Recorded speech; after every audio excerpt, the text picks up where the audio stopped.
ನಿಮಗೆ second P U C exam ಏನೋ shortly start ಆಗ್ತಿದೆ, ನಿಮಗೂ ಕೂಡ ಕನ್ಫ್ಯೂಷನ್ ಇರುತ್ತೆ. Second P U C exam ಈ ವರ್ಷ ಯಾವ ರೀತಿ ಇರುತ್ತೆ, ಏನಾದರೂ ಟಫ್ ಇರುತ್ತಾ, ಏನಾದರೂ ಕಾಪಿ ಹೊಡೆಯೋಕ್ಕಾಗುತ್ತಾ ಅಂತ ಕೂಡ ಕೆಲವ್ರು ಕೇಳ್ತಾ ಇದ್ದೀರಾ. ಅದ್ರ ಬಗ್ಗೆನೂ ಕೂಡ ಕ್ಲಾರಿಫಿಕೇಶನ್ ಕೊಡ್ತೀನಿ, ಪ್ರತಿಯೊಂದ್ರ ಬಗ್ಗೆನೂ ಕೂಡ. ಈ ಒಂದು ವಿಡಿಯೋ ನೀವು second P U C exam ಏನಾದರೂ ಈ ವರ್ಷ ಅಟೆಂಡ್ ಮಾಡ್ತಾ ಇದ್ದೀರಾ ಅಂದರೆ ತುಂಬ ಇಂಪಾರ್ಟೆಂಟ್ ವಿಡಿಯೋ ಆಗಿರುತ್ತೆ. ಸಾಕಷ್ಟು ಪಾಯಿಂಟ್ಸ್ ಬಗ್ಗೆ ಈ ಒಂದು ವಿಡಿಯೋದಲ್ಲಿ ಡಿಸ್ಕಸ್ನ ಮಾಡ್ತೀವಿ. ವಿಡಿಯೋನ ಕೊನೆವರೆಗೂ ನೋಡೋಕ್ಕೆ ಪ್ರಯತ್ನ ಪಡಿ, ಡೆಫಿನೆಟ್ಲಿ ನಿಮಗೆ ಯೂಸ್ಫುಲ್ ಆಗೇ ಆಗುತ್ತೆ. ಅದಕ್ಕಿಂತ ಮುಂಚೆ ಯಾರು ಚಾನಲ್ ಸಬ್ಸ್ಕ್ರೈಬ್ ಮಾಡ್ಕೊಂಡ್ರಲ್ಲ, ಕೆಳಗಡೆ ಸಬ್ಸ್ಕ್ರೈಬ್ ಬಟನ್ ಅಂತ ಕಾಣ್ತಾ ಇರುತ್ತೆ, ಕ್ಲಿಕ್ ಮಾಡಿ ಸಬ್ಸ್ಕ್ರೈಬ್ ಮಾಡ್ಕೊಳ್ಳಿ. ಹಾಗೆ ಪ್ರತಿಯೊಬ್ಬರು ಕೂಡ ವಿಡಿಯೋಗೊಂದು ಲೈಕ್ ಕೊಟ್ಬಿಟ್ಟು ವಿಡಿಯೋ ನೋಡೋಕ್ಕೆ ಸ್ಟಾರ್ಟ್ ಮಾಡಿ. ಫಾಸ್ಟಾಗಿ ಏನಾದರೂ ಅಪ್ಡೇಟ್ ಬೇಕಂದರೆ ಟೆಲಿಗ್ರಾಮ್ ಚಾನಲ್ ಲಿಂಕ್ ಬಂದುಬಿಟ್ಟು ಡಿಸ್ಕ್ರಿಪ್ಷನ್ ಬಾಕ್ಸ್ ಕಮೆಂಟ್ ಸೆಕ್ಷನ್ ಇರುತ್ತೆ, ಕ್ಲಿಕ್ ಮಾಡಿ ಜಾಯ್ನ್ ಆಗಿ. ಇವಾಗ ನಾವು ಡೈರೆಕ್ಟಾಗಿ ವಿಡಿಯೋ ಬಗ್ಗೆ ಬರೋದಾದರೆ ಇಲ್ಲಿ ನೋಡಿ, ನಿಮಗೆ ಸೆಕೆಂಡ್ ಪಿ ಸಿ ಎಕ್ಸಾಮ್ ಏನಾಗುತ್ತೆ ಅಂದರೆ ಈ ವರ್ಷ ನಿಮ್ಗೆ ಬಂದ್ಬಿಟ್ಟು ಏನು ಫುಲ್ ಟಫ್ ಅಂದರೆ ಟಫ್ ಕೊಟ್ಬಿಡಲ್ಲ, ಫುಲ್ ಈಸಿ ಅಂದರೆ ಈಸಿ ಕೊಟ್ಬಿಡಲ್ಲ, ಒಂದು ಮಾಡ್ರೇಟ್ ಲೆವೆಲಲ್ಲಿ ಇರುತ್ತೆ, ಬ್ಯಾಲೆನ್ಸ್ ಮಾಡಿರ್ತಾರೆ. ಆದರೆ ಸರಿಯಾಗಿ ಕೇಳಿಸ್ಕೊಳ್ಳಿ, ಯಾವುದಾರ ಒಂದು ಸಬ್ಜೆಕ್ಟ್ ಟಫ್ ಬರೋ ಸಾಧ್ಯತೆ ಇದೆ ಈ ವರ್ಷ. 6 ಸಬ್ಜೆಕ್ಟ್ ಇರುತ್ತಲ್ಲ, 6 ಸಬ್ಜೆಕ್ಟಲ್ಲಿ ಒಂದು ಸಬ್ಜೆಕ್ಟ್ ನಿಮಗೆ ಟಫ್ ಆಗ್ಬೋದು. ಅದನ್ನ ನೀವು ಯಾವ ರೀತಿ ಓವರ್ಕಮ್ ಮಾಡ್ಬೋದು ಅಂದರೆ, ನೀವು ಸ್ಕೋರಿಂಗ್ ಆಗಬೇಕು, ಒಳ್ಳೆ ಸ್ಕೋರ್ ಬರಬೇಕು, ಪರ್ಸೆಂಟೇಜ್ ಬರಬೇಕು, ಎಲ್ಲ ಸಬ್ಜೆಕ್ಟಲ್ಲೂ ಪಾಸ್ ಆಗಬೇಕಂದ್ರೆ 2 ಮೆಥಡ್ ನಾನು ಹೇಳ್ತೀನಿ, ಅದನ್ನ ಫಾಲೋ ಮಾಡ್ಕೊಳ್ಳಿ. ಡೆಫಿನೆಟ್ಲಿ ಎಲ್ಲರೂ ಕೂಡ ಪಾಸ್ ಆಗ್ತೀರಾ. ಇಲ್ಲಿ ನಿಮಗೆ second P U C exam ಬರೋಕ್ಕಿಂತ ಮುಂಚೆ ನೀವು ಎಷ್ಟೊಂದು ಟೆಸ್ಟ್ಗಳು ಬರೆದಿರ್ತೀರ ಸೆಕೆಂಡ್ ಪಿ ಯು ಸಿಲಿ, ಮತ್ತು ಎಷ್ಟೊಂದು ಎಕ್ಸಾಮ್ಸ್ಗಳನ್ನೂ ಕೂಡ ಅಟೆಂಡ್ ಮಾಡಿರ್ತೀರ, ಮಿಡ್ ಟರ್ಮು, ಪ್ರಿಪ್ರೇಟ್ರಿ ಎಲ್ಲನೂ ಕೂಡ, ಮತ್ತು ಯೂನಿಟ್ ಟೆಸ್ಟ್ಗಳನ್ನ ಅಟೆಂಡ್ ಮಾಡಿರ್ತೀರ.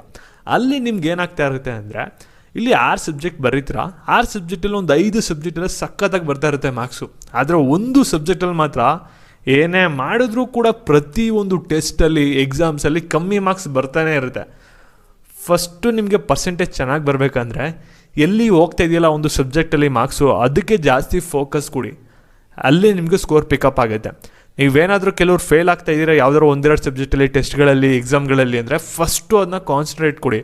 ಇಲ್ಲ ಅಂದರೆ ಇವಾಗ second P U C annual ಎಕ್ಸಾಮಲ್ಲಿ ಕ್ವಶನ್ ಪೇಪರ್ ನಿಮಗೆ ಸ್ಕೂಲ್ ಲೆವೆಲ್ಗಿಂತ ಸ್ವಲ್ಪ ಟಫರಾಗೇ ಇರುತ್ತೆ. ನಿಮ್ಮ ಸ್ಕೂಲ್ ಲೆವೆಲ್ಗೆ ಹೋಲಿಸ್ಕೊಂಡ್ರೆ ಅಲ್ಲಿ ನೀವು ಫೇಲ್ ಆಗೋ ಸಾಧ್ಯತೆ ಇರುತ್ತೆ. ಯಾರು ಇವಾಗ ಟೆಸ್ಟಲ್ಲಿ, ಮಿಡ್ ಟರ್ಮಲ್ಲೆಲ್ಲ ಫೇಲ್ ಆಗ್ತಾ ಇದ್ದೀರಲ್ಲ, ಅವರು ಸ್ವಲ್ಪ ನೀವು ಜಾಸ್ತಿ ಎಫರ್ಟ್ ಹಾಕಬೇಕಾಗುತ್ತೆ. ಇಂಪಾರ್ಟೆಂಟ್ ಕ್ವಶನ್ಸ್ ಇರುತ್ತಲ್ಲ, ಅದನ್ನ ಟಾರ್ಗೆಟ್ ಮಾಡಿ, ನಿಮಗೆ ಜಾಸ್ತಿ ಓದೋಕ್ಕಾಗಲ್ಲ ಅಂದರೆ. ಇಲ್ಲಿ ನಿಮಗೆ ಕ್ವಶನ್ ಪೇಪರ್ಗಳು ಯಾವ ರೀತಿ ಆಗುತ್ತೆ ಅಂದರೆ, ಇವಾಗ ಸೈನ್ಸ್ ಬಗ್ಗೆ ಮಾತಾಡೋದಾದರೆ ಇಲ್ಲಿ ಕನ್ನಡ, ಇಂಗ್ಲೀಷ್ ನೀವು ಪಾಸ್ ಮಾಡ್ಕೊಳ್ಳೋತ್ತಲ್ಲ ಏನು ದೊಡ್ಡ ವಿಷಯ ಏನಿಲ್ಲ, ಆರಾಮಾಗಿ ಈಸಿಯಾಗಿ ಪಾಸ್ ಆಗ್ತೀರಾ. ಮ್ಯಾಥ್ಸಲ್ಲಿ ಸ್ಕೋರ್ ಮಾಡಬೇಕಂದ್ರೆ ತುಂಬ ಡೆಡ್ ಈಸಿ. ಯಾಕೆ ಅಂದರೆ ಮ್ಯಾಥ್ಸಲ್ಲಿ ಎಷ್ಟು ಮಾರ್ಕ್ಸ್ ರಿಪೀಟ್ ಆಗುತ್ತೆ ಅಂತ ಕೇಳಿದ್ರೇ ಶಾಕ್ ಆಗ್ತೀರಾ. ಒಂದು 4 ವರ್ಷದ್ದು ಏನಾದರೂ ಕ್ವಶನ್ ಪೇಪರ್ ಪ್ರೀವಿಯಸ್ ಇಯರ್ದು ರೆಫರ್ ಮಾಡಿಬಿಟ್ರೆ ಸೇಮ್ ಅದೇ ಕ್ವಶನ್ ಬರುತ್ತೆ, ಸೇಮ್ ಅದೇ ಕೇಳ್ತಾರೆ. 90 ಮಾರ್ಕ್ಸ್ಗಷ್ಟು ಕೂಡ ರಿಪೀಟ್ ಆಗುತ್ತೆ. ಆದರೆ 1 ವರ್ಡಲ್ಲಿ ರಿಪೀಟ್ ಆಗೋಲ್ಲ. ಅಂದರೆ 1 ಮಾರ್ಕ್ಸ್ ಕ್ವಶನ್ಸ್ ಇರುತ್ತಲ್ಲ ಫಸ್ಟ್ ಮೈನು, ಅದು ಬಿಟ್ಟು ಮಿಕ್ಕಿದ ಎಲ್ಲ ಮೈನಲ್ಲೂ ಕೂಡ 90 ಮಾರ್ಕ್ಸ್ ಅಷ್ಟು ಕ್ವಶನ್ಸ್ ರಿಪೀಟೆಡೇ ಬರೋದು ಬರೀ ಮ್ಯಾಥ್ಸಲ್ಲಿ. ಎಲ್ಲ ಸಬ್ಜೆಕ್ಟ್ಗೂ ಕೂಡ ಸೇಮ್ ಫಾರ್ಮುಲಾ ಹಾಕೋಕ್ಕಾಗಲ್ಲ. ಮತ್ತು ಬಯಾಲಜಿಲಿ ಯಾವಾಗಲೂ ಕೂಡ ಏನು ಮಾಡ್ತಾರೆ ಅಂದರೆ ಕ್ವಶನ್ಸ್ನ ಚೇಂಜಸ್ ಮಾಡ್ತಾ ಇರ್ತಾರೆ. ಇಲ್ಲಿ ರಿಪೀಟೆಡ್ ಕ್ವಶನ್ಸ್ ಬರೋದು ತುಂಬ ಕಮ್ಮಿ, ಸಿಮಿಲರ್ ಕ್ವಶನ್ಸ್ ಬರ್ತಾ ಇರುತ್ತೆ. ಫಿಸಿಕ್ಸಲ್ಲಿ ಮತ್ತು ಕೆಮಿಸ್ಟ್ರಿಲಿ ಏನಾಗುತ್ತೆ ಅಂದರೆ, ನಿಮಗೆ ಪಾಸಿಂಗ್ ಮಾರ್ಕ್ಸಿಗೆ ಎಷ್ಟು ಬೇಕು ಮಾರ್ಕ್ಸು, ಡೆಫಿನೆಟ್ಲಿ ಅಷ್ಟೊಂದು 4 ವರ್ಷದ ಕ್ವಶನ್ ಪೇಪರ್ನ ರೆಫರ್ ಮಾಡಿದ್ರೆ ಸಾಕು, ಆರಾಮಾಗಿ ಅದೇ ಕೂಡ ನಿಮಗೆ ರಿಪೀಟಾಗಿ ಬರುತ್ತೆ. ಅದರಲ್ಲೇನು ತಲೆ ಕೆಡಿಸ್ಕೋಬೇಡಿ. ಇವಾಗ ನಿಮಗೆ second P U C exam ಬರೀತಾ ಇದ್ದೀರಾ, ನಿಮಗೆ ಮಾಡೆಲ್ ಕ್ವಶನ್ ಪೇಪರ್ ಬೇಕು, ಬ್ಲೂ ಪ್ರಿಂಟ್ ಬೇಕು ಒಂದು ರೆಫರ್ ಮಾಡ್ಕೊಳ್ಳೋಕ್ಕೆ ಈ ವರ್ಷದ್ದು ಅಂದರೆ, ನೀವು ಜಸ್ಟ್ ಏನು ಮಾಡಿ ಅಂದರೆ ಯಾವುದಾದ್ರು ಬ್ರೌಸರ್ನ ಓಪನ್ ಮಾಡಿಕೊಂಡು ಎಡು ಕನ್ನಡ ಅಂತ ಸರ್ಚ್ ಮಾಡಿ, ಅಲ್ಲಿ ಪೇಜ್ ಓಪನ್ ಆದಮೇಲೆ ಇಲ್ಲಿ ನಿಮಗೆ ಸ್ವಲ್ಪ ಸ್ಕ್ರಾಲ್ ಡೌನ್ ಮಾಡಿದ್ರೆ ಪಿ ಯು ಸಿ ಅಂತ ಇರುತ್ತೆ, ಇದ್ರ ಮೇಲೆ ಕ್ಲಿಕ್ ಮಾಡಿದರೆ ಇಲ್ಲಿ ಫಸ್ಟ್ ಪಿ ಯು ಸಿ ಇದಿರುತ್ತೆ. ಇಲ್ಲಿ ಸೆಕೆಂಡ್ ಪಿ ಯು ಸಿ ನೀವು ನೋಡ್ಬೋದು, ನೋಟ್ಸ್ ಇದೆ, second P U C model question paper ಇದೆ, ಬ್ಲೂ ಪ್ರಿಂಟ್ ಇದೆ. ಆ ಒಂದು ಆಪ್ಷನ್ ಮೇಲೆ ಕ್ಲಿಕ್ ಮಾಡಿದ್ರೆ ಪ್ರತಿಯೊಂದು ಕೂಡ ಡಾಕ್ಯುಮೆಂಟ್ಸ್ ಇಲ್ಲಿ ಓಪನ್ ಆಗುತ್ತೆ. ಅದನ್ನು ನೀವು ಕ್ಲಿಕ್ ಮಾಡಿ ಯೂಸ್ ಮಾಡ್ಕೋಬೋದು. ಈ ವರ್ಷದ ನಿಮಗೆ blue print, model question paper ಎಲ್ಲ ಕೂಡ ಇದೆ, ಹೋಗಿ ಚೆಕ್ ಮಾಡಿ, ಯೂಸ್ಫುಲ್ ಆಗಿದೆ.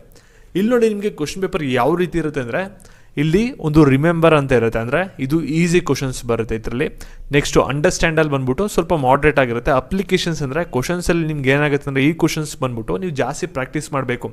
ಇದು ನಿಮಗೆ ಅಪ್ಲಿಕೇಶನ್ಸ್ ಕ್ವಶನ್ಸ್ ಏನಾಗುತ್ತೆ ಅಂದರೆ, ನಿಮಗೆ ಆನ್ಸರ್ ಕೂಡ ಗೊತ್ತಿರುತ್ತೆ, ಆದರೆ ನೀವು ಬರೆಯೋಕೆ ಹೋದಾಗ ಏನಾಗುತ್ತೆ ಅಂದರೆ ನಿಮಗೆ ನೆನ್ಪು ಬರ್ತಾ ಇರಲ್ಲ. ಅದೆಲ್ಲ ಬಂದ್ಬಿಟ್ಟು ಅಪ್ಲಿಕೇಶನ್ಸ್ ಕ್ವಶನ್ಸಲ್ಲಿ ಇರುತ್ತೆ. ಇಲ್ಲಿ ನಿಮಗೆ ಆ ಕ್ವಶನ್ ಬರುತ್ತೆ ಅಂತ ಗೊತ್ತಿದ್ರೆ ಅದನ್ನ ಸರಿಯಾಗಿ ಪ್ರಾಕ್ಟೀಸ್ ಮಾಡಿ, ಇಲ್ಲ ಅಂದರೆ ಅಲ್ಲಿ ಕರೆಕ್ಟಾಗಿ ಬರೆಯೋಕ್ಕಾಗಲ್ಲ. ಅದೇ ಅಪ್ಲಿಕೇಶನ್ಸ್ ಕ್ವಶನ್ಸಲ್ಲೇ ಆಗೋ ಪ್ರಾಬ್ಲಮ್ಗಳು. ಈ ರೀತಿ ನಿಮಗೆ ಯಾವ ರೀತಿ ಒಂದು ಮಾರ್ಕ್ಸ್ ಡಿಸ್ಟ್ರಿಬ್ಯೂಟ್ ಆಗಿದೆ ಎಲ್ಲ ತಿಳ್ಕೊಬೇಕಂದ್ರೆ ಬ್ಲೂ ಪ್ರಿಂಟು ಮತ್ತು ಮಾಡೆಲ್ ಕ್ವಶನ್ ಪೇಪರ್ಗಳನ್ನ ರೆಫರ್ ಮಾಡಿ. ಮತ್ತು ಮೇಯ್ನ್ ಎಕ್ಸ್ಪೆಷಲ್ ಆಗಿ ಪ್ರೀವಿಯಸ್ ಇಯರ್ ಕ್ವಶನ್ ಪೇಪರ್ಗಳನ್ನ ನೀವು ಸಾಲ್ವ್ ಮಾಡಬೇಕಾಗತ್ತೆ ಜಾಸ್ತಿ. ಮಿನಿಮಮ್ ಅಂದರೆ ಒಂದು 3 to 4 ಇಯರ್ಸ್ ಸಾಲ್ವ್ ಮಾಡಿದ್ರೆ ಸಾಕು, ಆರಾಮಾಗಿ ನೀವು ಒಳ್ಳೆ ಸ್ಕೋರ್ನೇ ಮಾಡ್ಕೋಬೋದು. ಮತ್ತು ಇದ್ರ ಜೊತೆಗೆ ಮೇಯ್ನು ಏನಂದರೆ, ಇವಾಗೆಲ್ಲ ಸ್ಕೋರಿಂಗ್ ಎಲ್ಲ ಆದಮೇಲೆ ಇವಾಗ SSLC ಥರ ಏನಾದರೂ ಸ್ವಲ್ಪ ನಮಗೆ ಸೆಕೆಂಡ್ ಪಿ ಯು ಸಿಲಿ ಹೇಳ್ಕೊಡ್ತಾರಾ, ಕಾಪಿ ಹೊಡಿಯೋಬೋದಾ ಅಂತ ನೀವು ಕೇಳ್ಬೋದು. ಇವಾಗ ನಿಮಗೆ ಇದ್ರ ಬಗ್ಗೆ ಒಂದು ಕ್ಲಾರಿಫೈ ಮಾಡೋದಾದರೆ, ಇಲ್ಲಿ ನಿಮಗೆ second P U C exam main ನಿಮ್ಮದೇ ಓನಾಗಿ ನಿಮ್ಮ ಎಫರ್ಟ್ ಹಾಕಿ ನೀವು ಬರೀಬೇಕಾಗುತ್ತೆ. ಇಲ್ಲಿ ಯಾರು ಕೂಡ ನಿಮಗೆ ಬಂದಿಲ್ಲ ಏನೂ ಕೂಡ ಹೇಳ್ಕೊಡಲ್ಲ. ಅಲ್ಲೇನಾದರೂ ಚೀಟ್ಸ್ ತೊಗೊಂಡೋಯ್ತು ಅಂದರೆ ಅಲ್ಲೇ ನಿಮಗೆ ರಿಡೆಂಟಾಗಿ ನಿಮ್ಮನ್ನ ಸಸ್ಪೆಂಡ್ ಮಾಡ್ತಾರೆ. ತಿರ್ಗಾ 3 ವರ್ಷ ಎಕ್ಸಾಮ್ ಕೂತ್ಕೊಳ್ಳೋಕ್ಕಾಗಲ್ಲ.